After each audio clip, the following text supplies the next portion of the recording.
तो स्वागत है आप सबका मेरे सबसे प्रिय देश दुबई में। मैं होटल पहुंच चुकी हूँ और हमेशा की तरह मुझे मिला है काफ़ी शानदार रूम।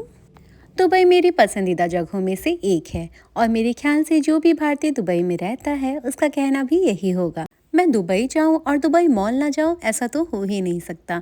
इसलिए मैं फटाफट रेडी होके आ गई हूं दुबई मॉल। दुबई मॉल में स्थित एक्वेरियम के बारे में तो मैंने आपको अपने पहले ब्लॉग में बता दिया है, इसलिए अब की बार हम ये देखेंगे कि दुबई मॉल में क्या क्या ब्रांड्स हैं। पहला ब्रांड जो कि हमें दिखा वो था सर्जियो रॉसी। नाम से स्पष्ट है कि ये एक इटालियन ब्रांड है और इसकी स्थापना 1991 में हुई थी। अगला ब्रांड जो कि हमें दिखा वो था स्वारोस्की। ये एक ऑस्ट्रियाई ग्लास कंपनी है और इसकी स्थापना 1895 में हुई थी। स्वारोस्की क्रिस्टल, आभूषण, घड़ियां, दूरबीन और प्रकाश व्यवस्था जैसे उत्पाद बनाती है। मुझे इत्र का भी शानदार कलेक्शन दिखाई दिया। अगला ब्रांड है डेविड पोलर, जिसकी स्थापना 2020 में हुई है और हेडक्वार्टर दुबई और लंदन में स्थित है। ऑल्डो पे अच्छा डिस्काउंट होने की वजह से मैंने ऑल्डो से एक पर्स खरीद लिया।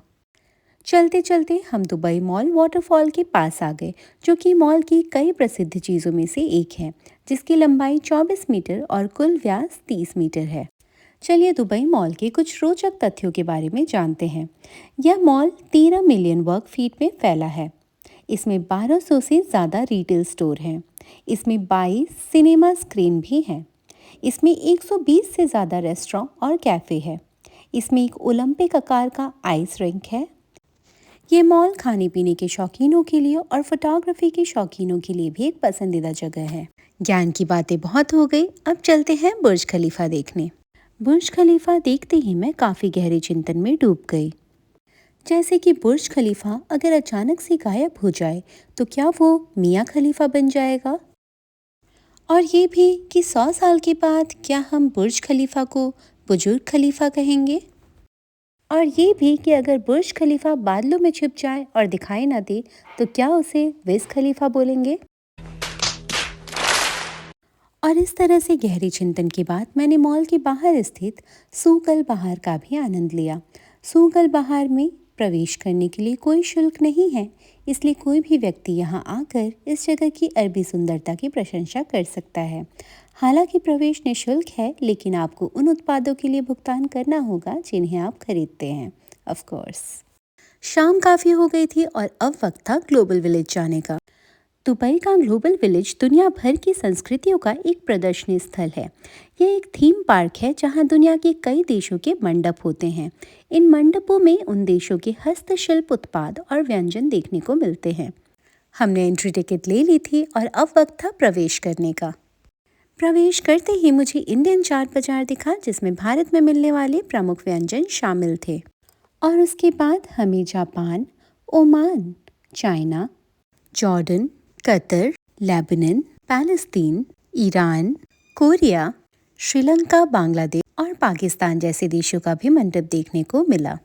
दुबई के ग्लोबल विलेज में कज़ाक बाजार भी है। ग्लोबल विलेज का मैप भी यहाँ लगा हुआ था और इस सूची में लिखे हुए सारे देशों के नाम और उनके आकर्षण केंद्रों का नाम शुमार था। अपना दिल थाम लीजिए, क्योंकि अब हम आ गए हैं डेंजर जोन। डेंजर जोन में मुझे एक अद्भुत करतब देखने को मिली, जिसे देख के मेरा दिल थम सा गया था।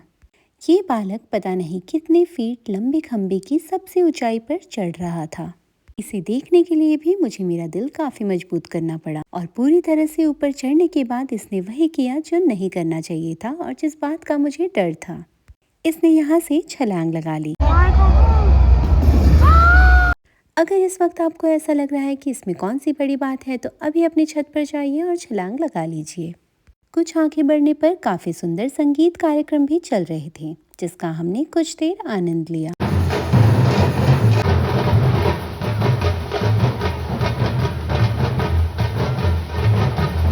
अगर आप दुबई जा रहे हैं तो ग्लोबल विलेज जाना ना भूलें। ये 2024 में 16 अक्टूबर से शुरू हुआ था और 11 मई 2025 तक खुला रहेगा। सोमवार को यहाँ सिर्फ परिवार और औरतें जा सकती हैं। परिवार या दोस्तों के साथ 3-4 घंटे या पूरी शाम बिताने के लिए काफ़ी अच्छी जगह है। मैंने भी यहाँ 3-4 घंटे बिताए और रात काफ़ी हो चुकी थी और वक्त था सराय वापस लौटने का। दुबई का ये सफ़र शानदार था। आपसे फिर मिलते हैं अन्य किसी ब्लॉग में। तब तक के लिए बाय बाय।